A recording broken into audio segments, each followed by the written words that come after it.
Every great piece of software, from the mobile apps you use daily to complex cloud systems, doesn't just happen by accident.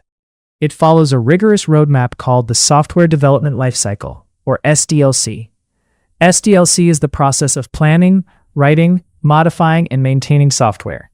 It provides the framework for controlling the creation of software, ensuring it is high quality, cost-effective, and meets user needs. While the term lifecycle dates back to the 1950s for computer systems, today it is the backbone of all modern tech production. The 11 phases of SDLC. Phase 1. Defining the problem. It all starts with a question: what are we trying to solve? In this phase, we identify the core problem, user pain points, and the overall objective of the new system. Phase 2. Planning phase. Next, we move to planning. Here, teams define the scope, set timelines, allocate resources, and determine the budget. This is the project's strategic foundation.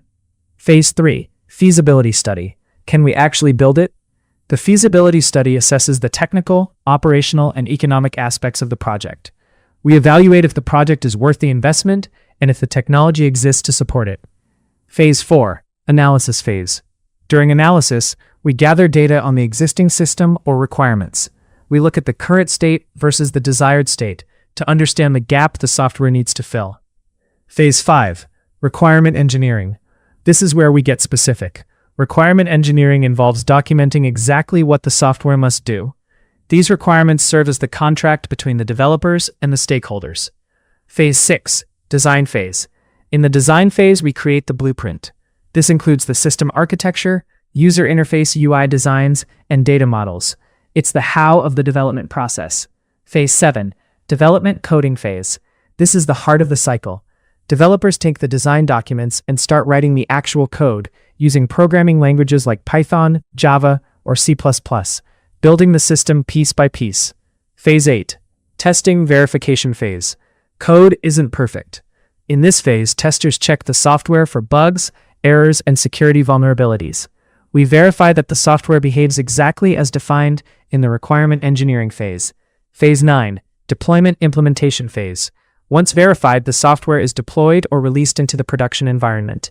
This is when the software finally reaches the end users. Phase 10. Documentation phase.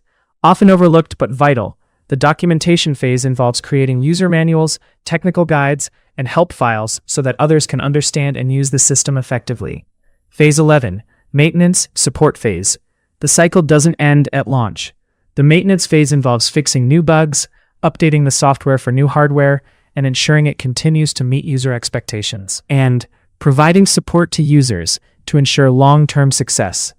By following these 11 phases, from defining the problem to long-term maintenance, software engineers can create reliable, powerful systems that stand the test of time.